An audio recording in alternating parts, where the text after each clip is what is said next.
Hey Sopranos fans, welcome to another episode here on Bully Whispers, and we are here today to evaluate Law 21 of Robert Greene's 48 Laws of Power, Play a Sucker to Catch a Sucker, Seem Dumber Than Your Mark, in the TV show The Sopranos. Now, despite the fact that this is a very interesting law, it's not one that we see much of in the show, because for the most part, when it comes to intelligence, things are how they appear. The characters who appear dumb actually are dumb, unless you subscribe to the theory that Little Carmine is actually a genius, which I don't, and I will explain why in this episode. So in evaluating Power Law 21 in The Sopranos, we will start by taking a look at why the strategy works, as shown through Junior, before moving on to the closest example we see in the show with Livia, as well as the benefits of being seen as less intelligent, as shown through Bobby Bacala and the conflict between Tony and Phil Leotardo, and then ending with why I don't think Little Carmine could have possibly been a secret genius. According to Greene, intelligence is very important to people's vanity, and this is especially noticeable in insecure characters such as Junior Soprano. They find that feeling that someone is smarter than they are to be intolerable, and will justify it in a number of different ways. They only have book smarts, I have street smarts, it's only because their parents have money, etc., or holding on to one small thing as if it has some real significance. Who the fuck is Eckel? And forget it. Keep thinking you know everything. Some people are so far behind in a race that they actually believe they're leading. Yeah, that's cute. And therefore, any perceived insult on this front will be viewed as an unforgivable sin. 3 of my capos have their mothers in this place? Instead of living in normal homes with their sons, like human beings? This must be some kind of fucking end move. What do they think, I'm stupid? A smart guy wouldn't have to ask that question. Note how after he put 2 and 2 together that this was some sort of end move, his first angry response isn't something along the lines of they're trying to kill me, it's do they think I'm stupid.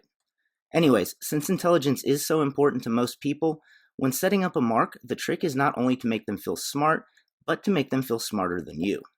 Once they are convinced of your intellectual inferiority, you will become less suspicious, or in Livia's case, less culpable. Now this is not even close to a perfect parallel, as stated before, it's just the closest we have, but the base principles still line up. Obviously, Livia's mental decline was after the fact, so it was not part of the setup, and even still, no one was buying it, but nevertheless, she still was trying to use mental inferiority to reduce suspicion and culpability. We can see this lessened degree of suspicion and culpability played out successfully through a character who is actually dumb, Bobby Bacala. Both from the other characters and from the audience, Bobby is never really suspected of anything. Of all the significant characters, he has the least conspiracy theories surrounding him, and in the show, we see him get away with a level of incompetence that Tony wouldn't tolerate from anyone else other than Christopher, all while moving up the ladder, which brings us to the next advantage of being viewed as dumb. You are more likely to be kept around and even promoted because you seem so likable and subservient.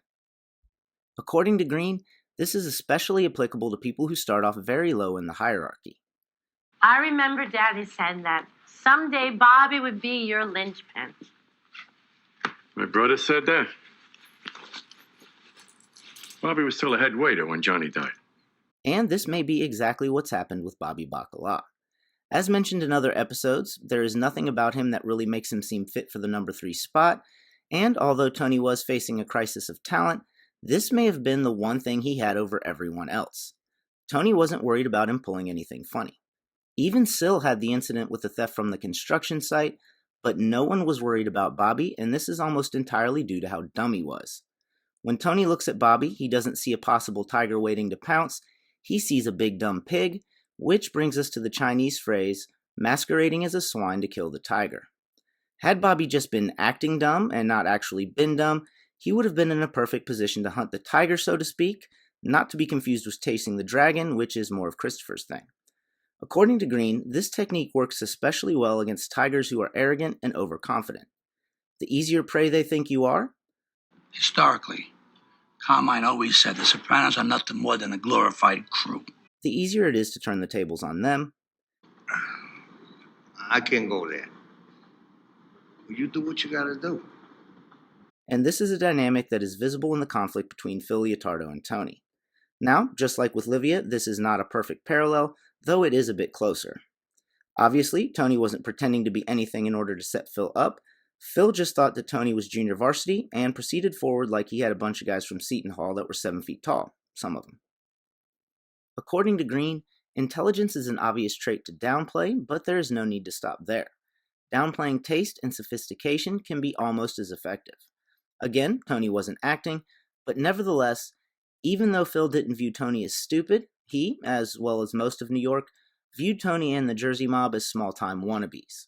And as a result, it never occurred to Phil that the farmers would actually be able to outmaneuver him. Of course, Phil did do plenty on his own to push that along. Listen, kid, when this is over, we're gonna sit down. Me and you. I hope so. I can't hear you. You're breaking up. I said I hope. However, since it's hard to believe Phil would have behaved in the same way had he been fighting another New York family, it's also hard to discount the role that the New Jersey image of being less sophisticated may have played in how it all unfolded. It's unlikely Phil would have come out as aggressively against another New York family, even with his brother's murder. He only felt comfortable with that course of action because it was New Jersey. Tony appeared to be the proverbial swine ready to be slaughtered, who instead turned the tables on the overconfident tiger, Phil. This brings us to Little Carmine, who, had he only been playing dumb, would have been by far the best example of Law 21 on The Sopranos, and probably one of the best examples in TV history. Now, I'm not going to go much into that theory, other than he seems to always say the wrong thing at the perfect time, because I do address it in my Machiavellian episode on him. But one of the most asked questions I get in the episodes where I mention that I don't buy into that theory is why not? Well, rather than get into the specific details, like was that really the most effective way to accomplish this, etc., I'm going to keep it on a very basic level. It's not possible from a practical standpoint.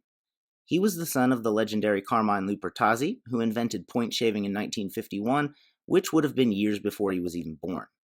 This means that his father would have been a big deal his entire life, and he would have grown up around these people.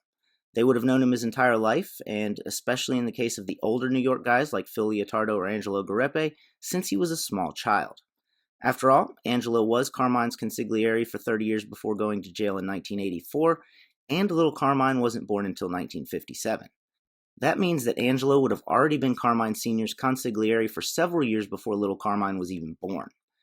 With how close these people were to him for literally his entire life, he would have had to have been playing dumb since he was a toddler, and I just don't see that being the case.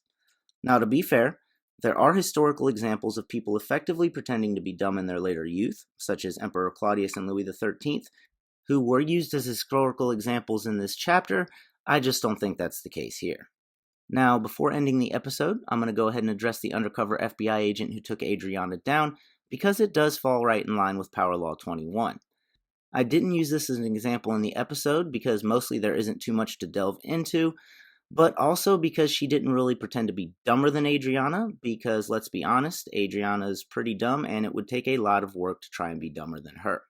Well, thanks for watching this episode here on Bully Whispers. As always, like, comment, subscribe, and I'll see you at the next score.